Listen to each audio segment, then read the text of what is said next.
Master ఏం చేస్తాను రా?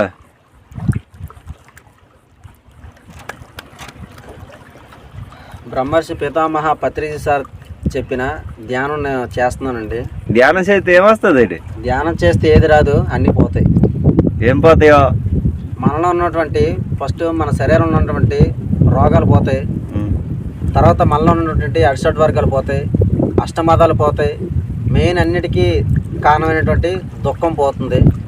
దానివల్ల మనకి ఆనందం, ఆరోగ్యం, హాయిగా ఉంటాం ధ్యానం చేయడం వల్ల. కళ్ళు మూసి కూర్చుంటే అన్నీ పోతాయా? కళ్ళు మూసుకుంటేనే అన్నీ వస్తాయి. కష్టపడినాడు కడకాలు, కూర్చున్నాడు గుండెకి అన్నారు. ఎందుకంటే ఎవరైతే కళ్ళు మూసుకుంటారో తనలో ఉన్నంటే ఆత్మని తెలుసుకొని, నేను ఆత్మని శరీరం కాదని తెలుసుకొని ఆయన భగవంతుల్లో చేరుతారు. దుఃఖం పోగొట్టుకు మోక్షాన్ని చేరుకుంటారు.